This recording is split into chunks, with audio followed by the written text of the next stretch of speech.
This podcast is sponsored by Terraform Development proudly supports the Hopi tribe and nonprofit Hopi entities to provide essential technical support in engineering, architectural, and project management services. Eddie Kalniptua can relate to the hard work on the Hopi reservation, including the cornfield duties and traditional ceremonies that he was raised on. He values this tradition, so Terraform Development was formed to meet these needs on the Hopi reservation. Contact Terraform Development at TERRA4ORM.com and follow them on Instagram at Terraform Development. Also sponsored by Hey, Tom here with Hopi Relief. Hopi Relief is a nonprofit organization based down here in the valley where we are providing much needed supplies to the Hopi reservation during this COVID-19 pandemic and beyond. Please visit hopirelief.org and find out how you can get involved. Hopi Relief is also an Arizona-recognized charitable tax organization. And please, visit us December 1st on Giving Tuesday. Thank you.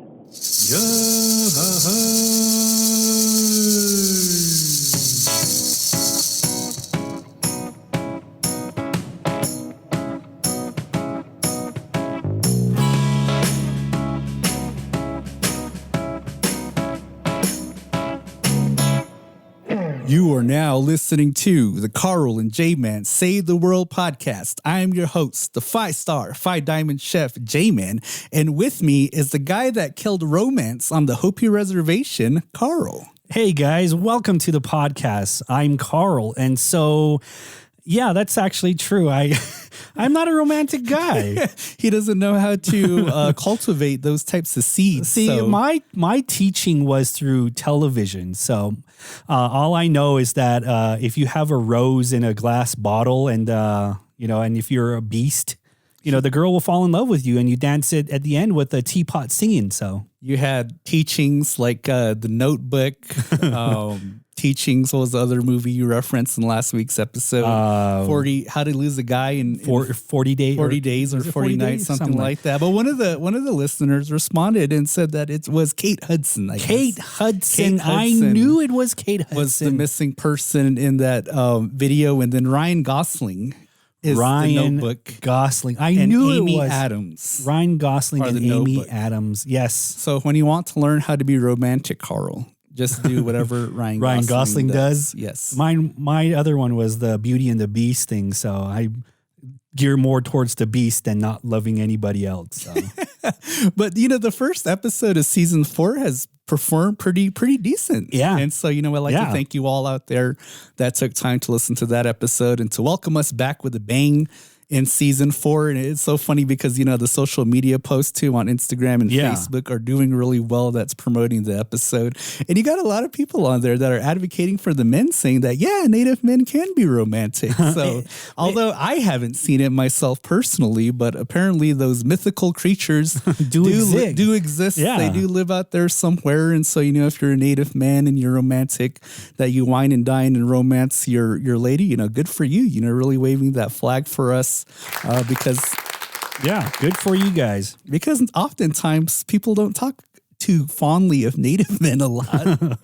That is actually true because we don't see a lot of romance movies with Native men. Nope.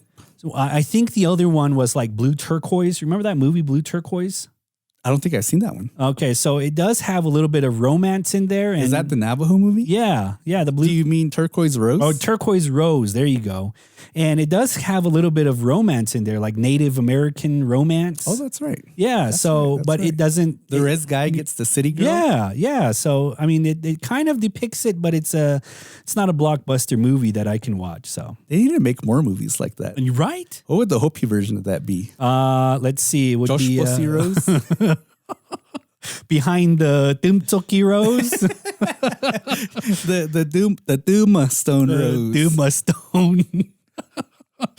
That was smoking lapa, trying to be romantic. Romantic with a bottle of T-Bird and some rolled up lapa. T-Bird. God, man, that's harsh, man.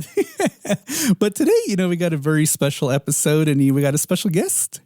We got a special guest today, and she is the founder and owner of Big Sky Soaps, and we're going to be talking today about small businesses on the Hopi Reservation. Oh yeah, so there are a few businesses here on the reservation that people do own, right? Like we have, but it's mainly like galleries. Yeah.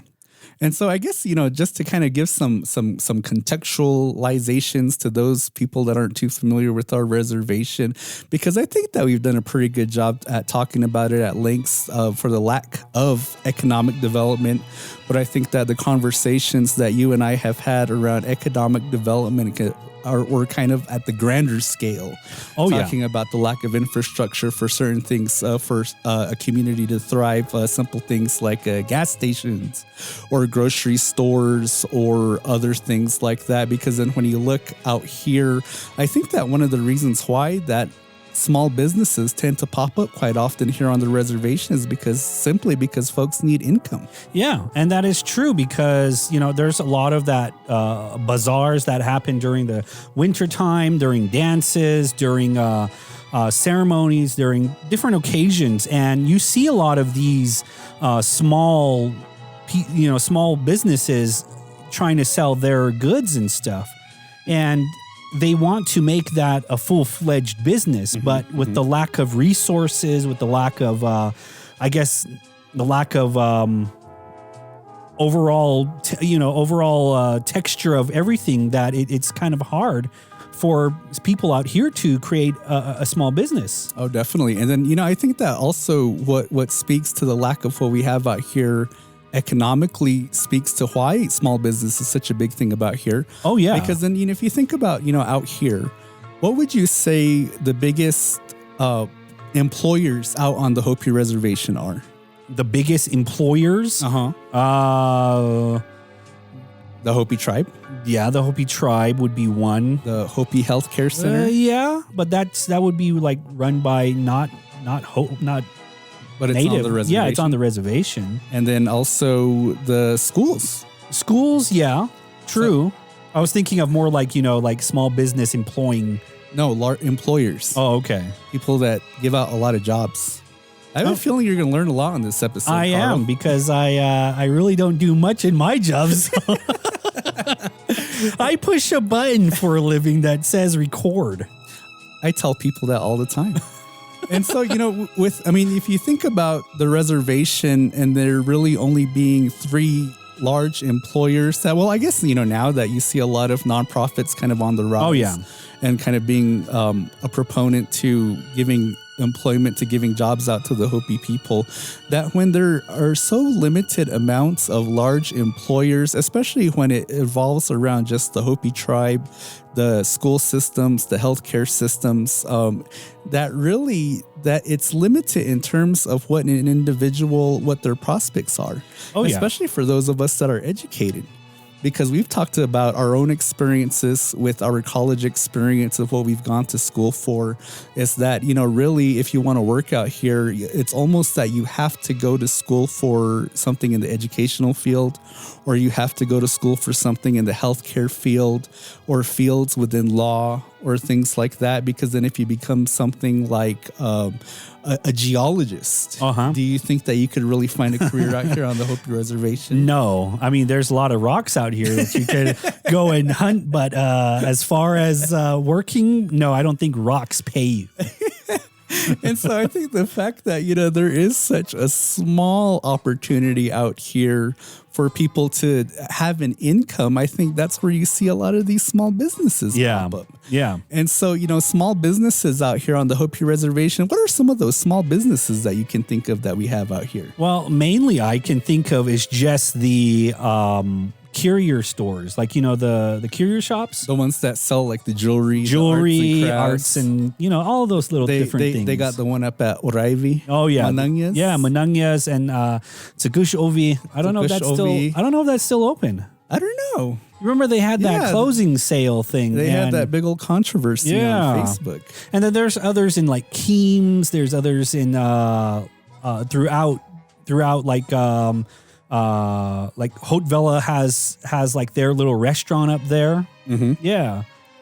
And then aside from the arts and crafts stuff, what other businesses can you think of that are out here? Like I said, there's like a pizza joint up in Flagstaff, up in Haute-Villa. Up in Haute-Villa, there's a little pizza joint. You got Spider Grill. You got Spider Grill. You got our favorite restaurant, K-Town. K-Town store. K-Town Deli. Which is individually owned. The store is. Yeah, pretty much. And you do have the restaurant here, Cultural Center. The restaurant, Cultural Center. And then I guess if you're somebody that spends a lot of time on Facebook, which all of us do. Oh, yeah. Then you know that there are also individuals that sell things like stickers. Uh-huh. You know that there are a couple of coffee pushers out there. I think there's one called Dog Tags Coffee or something like that. Dog Tags Coffee? That's in First Mesa. Really? Yeah. I never knew that. And then I don't know if you remember, but during the days that we used to work with each other, there used to be a guy that it wasn't a food truck, but he drove a car. Yeah. And he would park across the street from the K-Town store. And then he would set up and then he would sell food. There's a guy, L&K's Eatery, that just happened to start setting up shop across from K-Town store. So, oh, really? Yeah, L&K. Give us a call, L&K. You know, we want you to sponsor us. So get us some good food. Then you remember the smoothie lady used to come around. Oh yeah, to the that's office. right. And you know, I think that her business actually has an actual name, but really? we just know her as the smoothie lady. I don't know. She just makes those really nice smoothies. Yeah, she makes some really good smoothies. And so, you know, you have all these different types of small businesses that kind of push all these different types of products. And like you said, I think most of them really are kind of centered around like Hopi art or jewelry or crafts to some extent, because then you think about artists themselves, right? Oh, yeah. Like a lot of them have kind of branded themselves and in a way kind of created an own business to themselves. Yeah, it is true because, you know, they pay, I don't know if they pay taxes, but I know some people that do pay taxes that go on to these shows like in New Mexico, Japan, like all of these different shows that they do have to pay taxes in those different states there. And I know of that, and because, you know, there are people that do carve dolls or create artworks that have to do that. So yeah, that definitely is a necessity to do, at least in the eyes of the IRS. Yeah. But a lot of us out here don't even know what IRS stands for. No, IRS just stands for don't answer that call. Don't open up Don't open up that envelope there, soul. I never got it. It's not good news.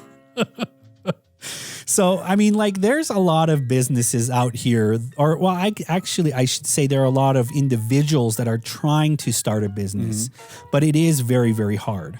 It is definitely difficult. And especially, I think that, you know, when the business scene becomes saturated. Yeah. When, you know, there's so many Hopi artists, or there are so many people that sell stickers, or so many people that print T-shirts, or, you know, something along those lines. Because then really when you think about, you know, economics and business on the educational level, that really there's only so much money on the reservation that can go around. So I know that your degree wasn't in business or anything like that, but have you ever considered of like maybe starting your own business or starting your own company? Well, one could argue that the CJ podcast is a business. It's my business. But no, like before we started doing this. And mine. Well, it might be like handouts or something like that. My business was like going down to K-Town with a cup and a cardboard box saying like, you know, donate. Putting your dark sunglasses on, acting like you're blind. Arms to the poor. Arms to the poor. You know, but I have thought about, you know, starting my own business, because I mean, I think that there's so much opportunity out here on the reservation. I think that, you know, sometimes we fixate so much on the negative that when you think about the reservation, that we think of the lack of opportunity, but we don't even really necessarily think of the opportunity that do exist, because then you think about a main amount of what type of businesses exist out here, at least on a small business front, that there's a lot of other things that people could sell, or there are a lot of other things that people could service out. And like for us, for example, right? Because as far as we know, We're the only Hopi podcast on the reservation. And we're entertaining you fools out there, so... No comment from me. But, you know, the biggest problem out here on the Hopi Reservation is real estate. Oh, yes. That is one of the most biggest problems out here on the reservation to start your own business. Because there is no real estate happening out here, that is holding everybody back. That's very true, because then, like, you think about a lot of the businesses that we mentioned Spider Grill, for example, that the actual business isn't even in a real structure. No. That they serve out of tents. They cook food within tents. You mentioned the pizza joint out at Hotvella. They sell pizza and wings out of their own home. Well, it's not a home. It's more like a back part of their... Well, I guess it is their home. And then, you know, the dog tag people I mentioned too, the coffee, I'm pretty sure that they sell out of their home too. And so, you know, it's the fact that there aren't a lot of existing structures out here that if you wanted to create a business that needed a place to where people actually come to for your services, it's pretty much non-existent out here on the reservation. It is. At least on the Hopi reservation. I mean, we have a vast amount of land out here that can do so much with it, but the only thing that is holding us back too, there's a second part to that, is that our culture is holding us back because we feel that we should not disturb anything that is not ours. Mm-hmm. We believe that because, you know, we believe in a way where this is our land, or this is like somebody's land here, that somebody might build something there. But then again, I mean, it goes to fall back on the culture that's holding us back from creating something bigger. Mm-hmm. Definitely. And so I think that we'll talk a little bit more about that in regards to the culture and how it is involved with business. But I think now might be a good time to bring on our special guest. So let's go ahead and invite our special guest here. So we got Jennifer Himel on the line right now. And so, Jennifer, welcome to the podcast. Hi, I am so excited to be here, Carl and J-Man. We're happy that you joined us. Oh, yeah, we are. Very happy that you're here, as you are a representative of the many small businesses that we have here on Hopi. So if you can let our listeners know who you are and the type of business that you have. Okay, so like I said, my name is Jennifer, and I own a business called Big Sky Soap Arizona. As the name suggests, I sell soap. I also sell like other handmade body products like bath bombs and scrubs. I make a lot of gift sets. So I remember from your last episode, you guys were like, you know, trying to be more romantic. So one of the suggestions that pops into my head is that like soap is super romantic. So, you know, just tuck that in the back of your mind. You just blew my mind. I never knew that soap was romantic. You know, Gua and I would just use it to get clean. I was going to say, I didn't know it was recommended that men use soap.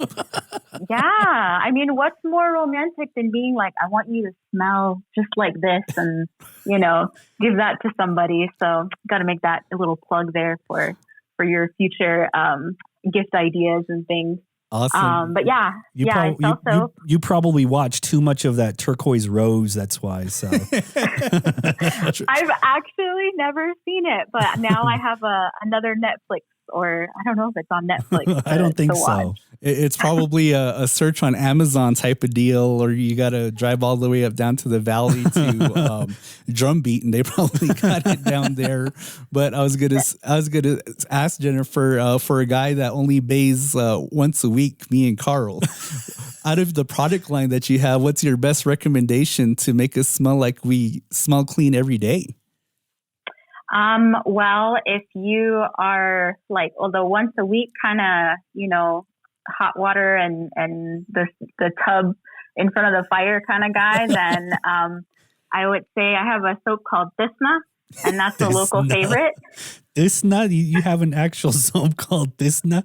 Yes, I do. It was named by one of my customers, and the name, I tried to call it like other things like activated charcoal, essential oil soap and, that kind of thing. Yeah, And then every time I tried to introduce that, they were like, where's Cisna? I want Cisna. So I just was like, okay, give the people what they want. So that's probably one of my more popular soaps. And it's really good for like facial, acne and getting rid of a lot of oil and your Cisna, of course.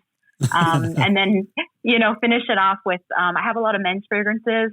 Urban Cowboy is one of them. And I try to keep the names kind of fun and definitely have been doing a lot more masculine scents because I don't want to forget you guys. So I want to smell like the Kiva because I'm sad that I'm not going to the Kiva. Do you have a smell that smells like the Kiva?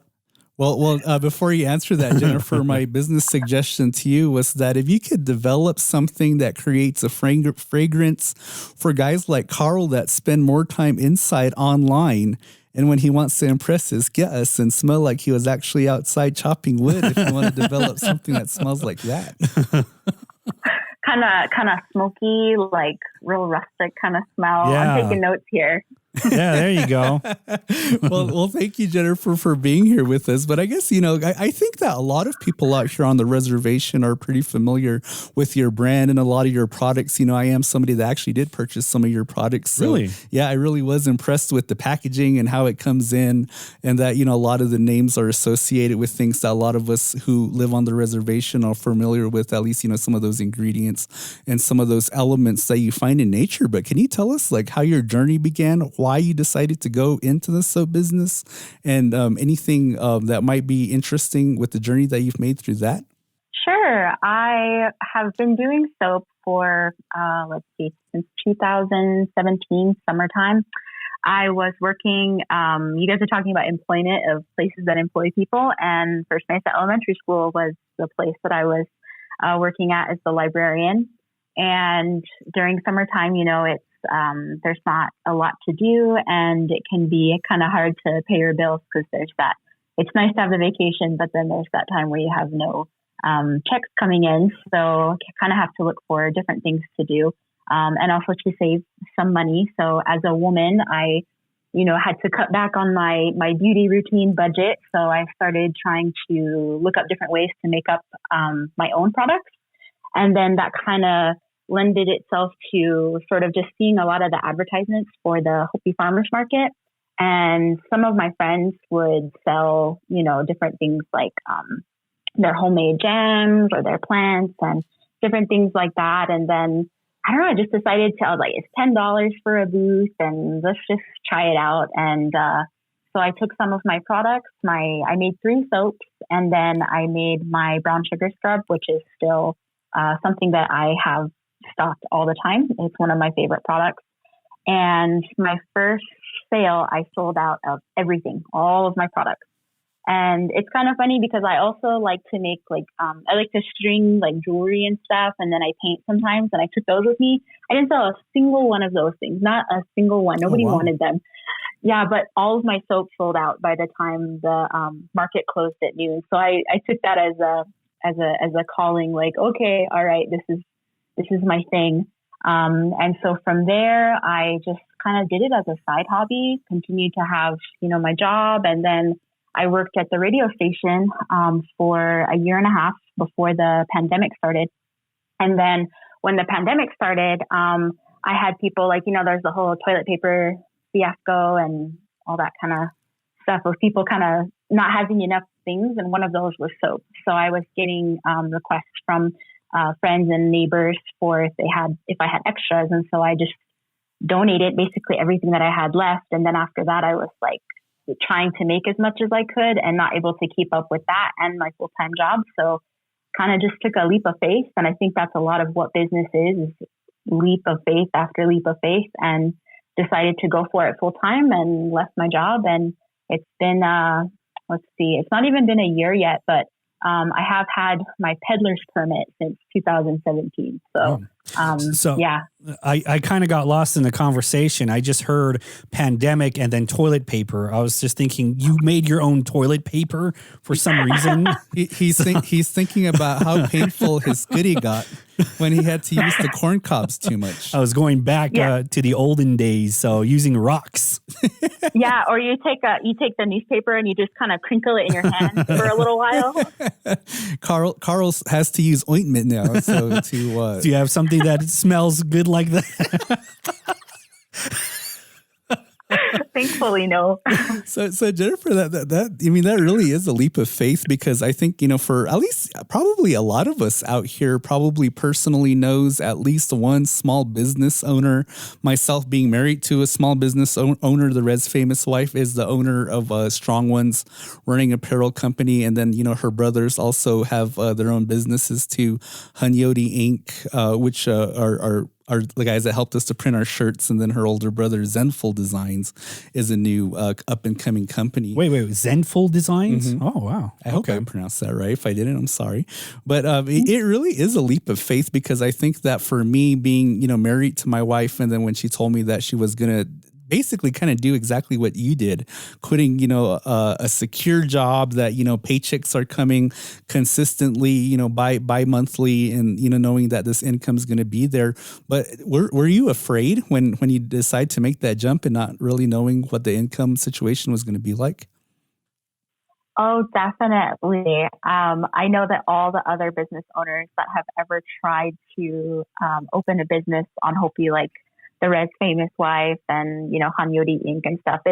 It's nice because, to know them, to have that little network of people that are also like in the same boat. And I remember like messaging her and being like, I'm going to do this, or like, I'm doing this. And, they're the ones who really encourage you, because your family and your friends are going to be like, I don't know if that's such a good idea. Like, are you really able to do this? And a lot of times it's other entrepreneurs or peddlers or, small business owners, what have you, that are going to encourage you. Because I remember that phone conversation where I got off the phone with my boss and was, resigning and that kind of thing. And I was so nauseous, and I felt like my stomach was in my throat. Like, what did I just do? And every time I make that kind of leap, or you make a big expensive purchase, like on equipment or supplies and stuff, you kind of get that same little feeling, but the reward is tenfold. So once you get that first kind of reward, it almost gets like addicting, like you like believing in yourself, like I can do this, and you find those colleagues or people in a similar kind of boat that will really encourage you along the way. Oh, yeah. That's awesome. And so I think, moving the conversation forward, I think let's talk about some advantages of running a small business on Hopi. I think that one of the advantages that we didn't really talk about yet, but, the fact that how big the internet is proponent within our everyday lifestyle, that the fact that sometimes, a lot of the smaller businesses that you see that selling their product, that they don't really have websites, but rather they have Facebook pages. There is a lot of that, because designing a website now is like pennies on a dollar. Yeah, it costs. Yeah, it costs very, very less to develop a website. And we don't see that on the reservations. No. Jennifer, what was your experience with your website? Strong Ones. Every Strong Ones design has a story and a unique meaning. They create designs to celebrate traditions of running and uplift Native cultures across the globe. They also partner with local artists on special projects in hopes to expose talent and creativity of Hopi people. Strong Ones are often referred to as Hohongvit in the Hopi language. They can be found at hohongvit.com. That's HOHONGVIT.com. Well, it all starts through Facebook, I think, for most people on the Res, because Facebook is like our newspaper or like our town crier. So usually you start your own little Facebook page with your business, and then, you kind of get started through there. And then, if you feel like you want to try something else, then I see some people try Etsy. And I did that, but I kind of thought that a lot of the fees were not great after a while. Yeah. And so then I jumped into Squarespace. Oh. So I really like that because it has like an upfront fee, but you have to learn how to like design the web page and get all that, little details and stuff. Yeah. And you end up having to do a lot of things like I just want to make soap all day, but sometimes I'm finding myself like in that online, thing. But with Instagram and Facebook and that kind of thing, that's all free. So, definitely we should take advantage of it and share and comment as much of each other's to help each other grow. Mm-hmm. I think there's definitely an advantage to using social media primarily for, I guess, advertising or showing off new products. But then you see a lot of our people using Facebook and Instagram as their primary website, that you make purchases through them, through their Facebook or through Instagram. And sometimes, it's just simple as, just message me.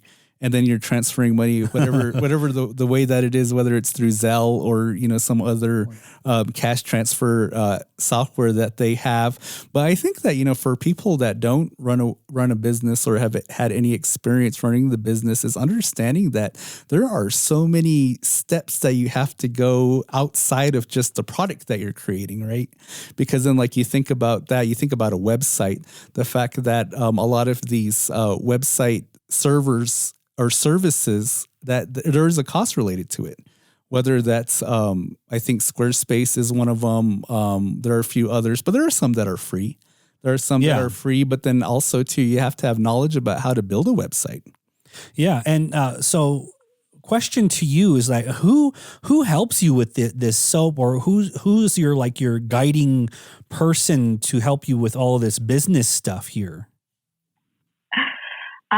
Well, I guess I don't want to say me for a lot of the stuff, but in some ways, YouTube and books are probably the biggest teachers. Oh, and TikTok. I don't know if you guys do you guys have a TikTok yet? I still have Vine 2.0, so I can't find the TikTok link on Snapchat, so short answer, no. Okay, well, when you do, they have all kinds of recommendations for small business owners and packaging ideas and just little tips that I think a lot of us don't really think about because we can kind of get stuck in our own little bubble of what we think a business should look like, and so it's definitely good to use social media to that advantage. And I will go on Instagram and I follow other. I'm really into Korean soap makers for some reason. Really? I never knew that. They are on top of their soap game. It's so pretty, the stuff that they make, and it's so unique looking. So I find inspiration from that. Or at the library, when I was working at the school, there were books on how to start a handmade craft business or that kind of thing. So, you don't really have to pay a lot of money to teach yourself that kind of thing. Cause I don't have a bachelor's degree. I have an associate's that I got from Phoenix College. And so I think a lot of people out there, if you don't have a degree, that's fine. You don't have to have one. You can teach yourself a lot of this stuff. Yeah. I mean, there's a lot of people that do have a degree out here, but they're trying to start a business out here. And it is very, very frustrating because they think that, they have a degree, they should be able to start up a business quicker. Or on the other hand, too, sometimes you have people that have degrees, but it's something that's completely on the opposite end of business. Yeah, like the geologist. or the graphic designer. Or graphic designer. There's no paying jobs for a graphic designer out here. So, but I guess that's another advantage, though, in regards to the internet and online, is that there are a lot of different, I guess, a lot of different avenues on how to educate yourself onto how to run a small business. Because Carl and I, when we first started the podcast, that we were reading books, watching YouTube videos, and just trying to get any tips on how to successfully promote the podcast, or even just how to develop the podcast. So I think that a lot of that information is out there to help educate yourself. And like you're saying, you don't necessarily need a degree or college training to be able to do this. My training for this podcast was how to train your voice to sound really sexy. So he's not lying there. Actually, I'm not lying. Mm-hmm. and a lot of the dialogue that we've had in previous episodes backs that claim. So yeah, exactly. So I do have a sexy voice. I can tell it's really coming through over the audio. Oh yeah. But I guess, Jennifer, within your experience, would you say the fact that, that Hopi is fairly a small community, even though, the reservation does cover quite a bit of lands, but the fact that, in a sense, it really is a small community. Has that been successful to you in terms of getting the word out about your business? Oh, definitely. I would attribute, I can never begin to express my gratitude for Palaka and, Hopi and the Native community as a whole on how much they kind of it was I kind of started this and then I felt like they kind of pushed me go, just do it, just go. And, from asking me to sign up for a bazaar or to, if I have products and that kind of thing. And sometimes I wouldn't even have anything, but somebody asking me for something would kind of propel me to get back into making soap. And I mean, it's kind of funny. I feel like I made it when this one time I went to the tribal office and I was there for a completely unrelated thing, going to a department there. And I went to the window and they said, "Oh, the soap lady's here." And I was like, yeah, that's me. There's the tamale lady and the fruit man. And I'm the soap lady. So it was a real badge of honor for me. We just make up names because that's what you sell. So I think that's the res thing to do is just to name what you sell. We have our smoothie lady here. We have our smoothie lady.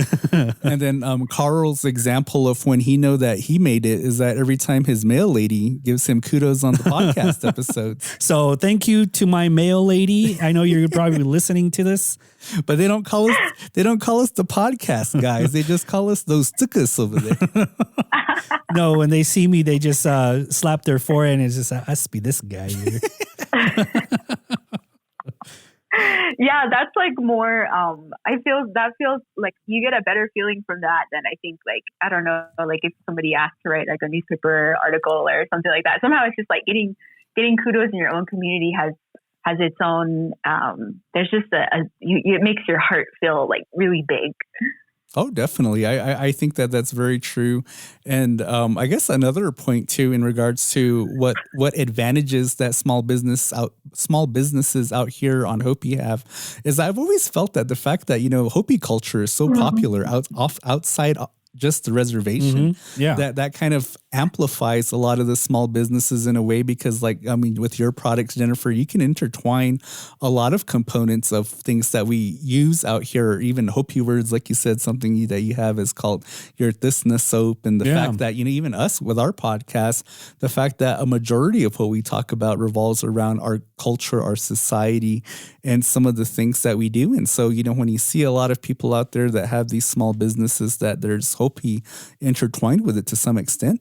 Oh, yeah. Have you considered using Hopi dirt as a scrubber, in one of your soaps? That'd be pretty cool. Carl an exfoliator? Yeah, an exfoliator. I'm using real Hopi soap. It's called rubbing my Thisna on you. Like I said, I'm taking notes. You guys are giving me a lot of ideas here. Yeah, I mean, I know that you guys could probably speak to this. You probably get a lot of people that are super interested in the Hopi culture, and it can feel really intimidating sometimes because you want to represent your culture well, but then sometimes you're like, I don't feel like I'm actually the person to ask on this, but in that moment, you are that person to be that representative for something. So it can be a challenge, and intimidating, especially with the I don't know, romanticized version of what Hopi culture is. But I think I don't want to be stuck in a mold of just that, So another question is that, do you feel that you're exploiting the culture in a way with the Hopi names or the Hopi, the symbols that you're selling, these different things like that? Do you feel that you kind of are exploiting the culture? I don't, mostly because that's always at the forefront of my brain. When I am creating something, it's always my first thought, is what would Taha think? What would Meme think? If he sees this, your uncles are always really going to be hard on you about discipline. And my uncles are really like that. Like, they always, they know things like, I'm like, how did you know that about me? But they, they'll call you and say like, teach you like, yeah, you shouldn't do this or say that or anything like that. So, now that I'm 30, I think that I've kind of learned to like how to balance that and know when to like not use these plants and not even have to like refer to them or talk about them. And just kind of stick more to like, really widely available things that are used like even by other tribes, that it's pretty common. And like not to get too far into the culture, like more kind of like the novelty parts of it. Like I'm trying to think here, like, some of the names, like I try to just use the English name for it. Like I have a soap called Dried Peaches, and it's, just because that's a cultural thing, but it's not really like, I don't want to go too deep into like too much about it, but it's just like, if but if you don't, like, you can still appreciate that dried peaches are dried peaches. That's a very valid topic, because I think that we, ask ourselves that question a lot too, in terms of what we talk about on the podcast. And it's, always this side conversation that Carl and I have outside the air when we're talking about, something's a little bit too close to the line or too far across the line. And, talking about some of the things that we talk about here on the podcast. And then, you're right, because then, with our interminglings, with our listeners through social media, that we do get a lot of questions, mostly, suggestions, why don't you guys talk about, certain topics? Yeah. But some of those topics we feel like are a little bit too taboo for us to conversate over the podcast. And so definitely, I think being a Hopi small business owner, that there are a lot of those red flags, or those caution tape areas that you kind of have to move around and, trying to establish your business as being successful. But I guess moving to the opposite end of, the advantages of running a small business, talking about some of the disadvantages of running a small business out on Hopi. I think that, firsthand, watching my wife and watching, my brother-in-laws run their business, I think that I see some of the disadvantages. And I think a lot of that, some of it actually has to do with what the advantages can be too. And that's the technology. Because then I think that people out here on the reservation, that we kind of have this old buyer's mentality, meaning that, if I'm going to buy something from you, that means I'm going to reach into my pocket, I'm going to pull out some bills, and then we're going to exchange the bills for a product. But in this day and age, the fact that, we have all of these different cash transfer apps, or apps that are a little bit more suited for business, that sometimes that becomes a deterrent, because then you got people that are wanting to give you cash for your product, but maybe your product's only available online. Yeah. Or maybe it's only available in certain ways to where you have to use a card or something to that extent. And Jennifer, is that something that you've encountered as well with your business?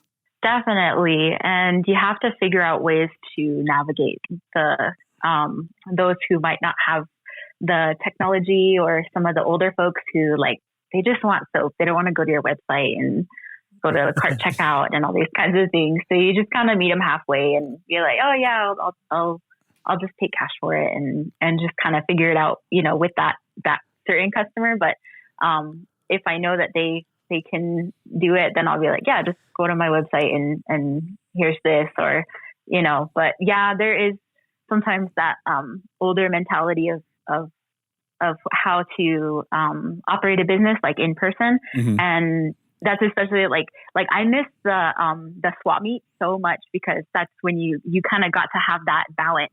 You felt like you were offering that at that time, and then you could run the online business in between. But since we have all our lockdowns and stuff, it's not really possible right now. So let me ask you, so who are the biggest buyers of your soap, men or women?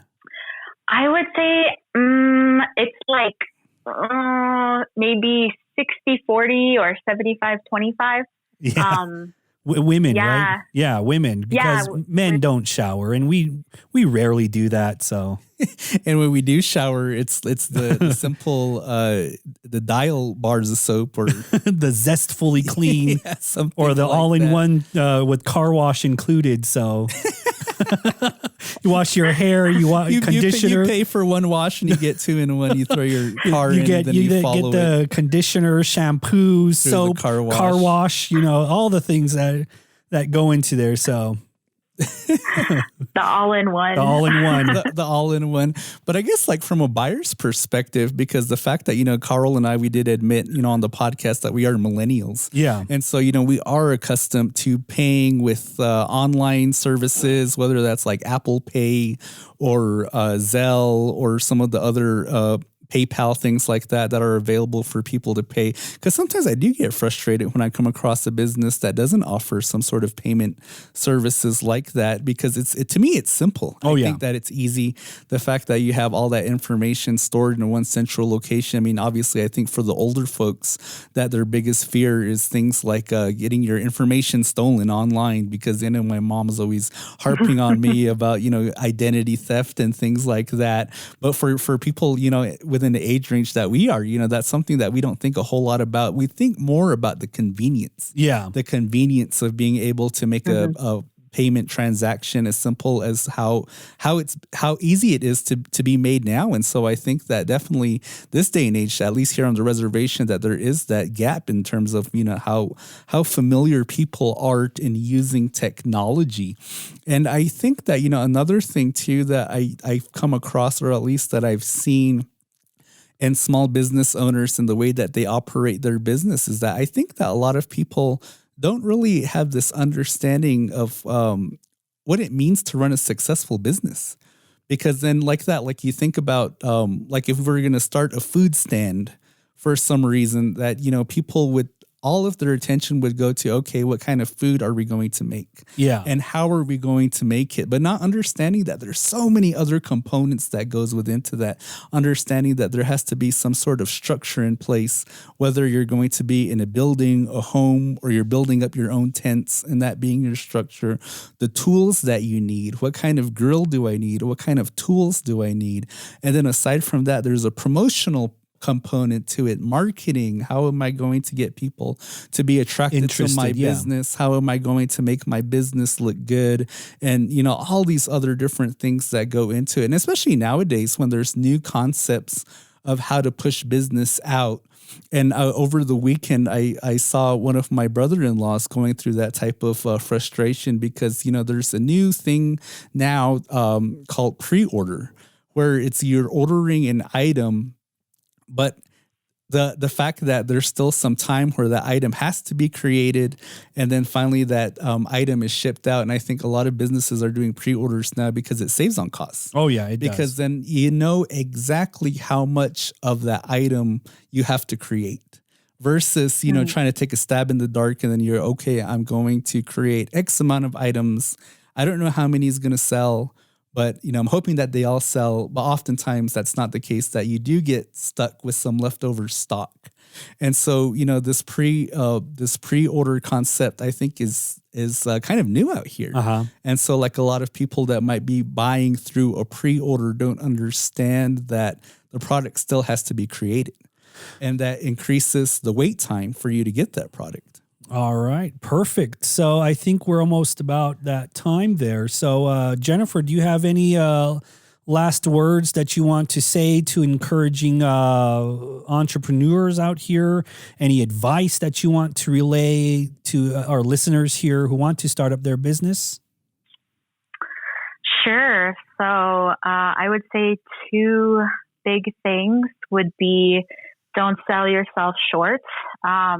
Set your price and stick with it, even if it takes a while to sell it. Because it's easy to take down the price, but it's hard to increase it. So just know your value and stick to it. And then I guess the other would be to have really good customer service skills, and apologize even when you don't feel like you're supposed to, because I think that's what the Karens of the world like to hear. I'm sorry. So just what would the Hopi version of a Karen be?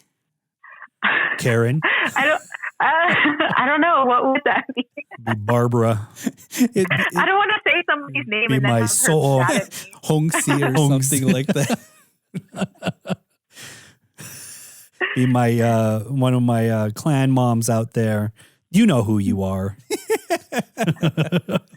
Well, Jennifer, we definitely appreciate the fact that you took the time out of your busy schedule, out of your busy soap making schedule to come and talk with us on the podcast. Really looking forward to when you create those soaps that will help Carl smell like he's a working man, because we all know that he just pushes buttons. So. So go ahead and, plug away your business. We're all listening here. So go ahead. Oh, yes. So my website is bigskysoaparizona.com. I also have an Instagram, and that's at bigskysoaparizona. And I got into TikTok recently, and that's pretty fun. And my user is at bigskysoaparizona. And yeah, they're all the same. Perfect. Well, thank you again for joining us here. Everybody who is listening, go to Big Sky Soap Arizona. Oh my God, I can't even say it. BigSkySoapArizona.com. And get yourself a large package of Disna. Yeah, go ahead and rub yourself with more Disna on yourself, as if you didn't have enough on you. So, well, we thank you all for listening to us on this episode, and be sure to check out our YouTube page for our YouTube series called Us Be These Guys. That comes out every 2 weeks on the Wednesday, same day as the podcast. And then we'd also like to thank our 30-pack contributors. If you're not following us on Facebook, Instagram, or Twitter, you can do that, and you can find us at Carl and J-Man on Twitter, at Carl and J-Man on Facebook, and at Carl and J-Man _ on Instagram. Oh, yeah. And if you want to support the podcast here, go to anchor.fm/CJ Podcast 85 and become a monthly donor. It's only $4 or $9 if you want to. Or if you want to buy us a coffee, go to buymeacoffee.com and /CJ Podcast and donate $1 if you want to.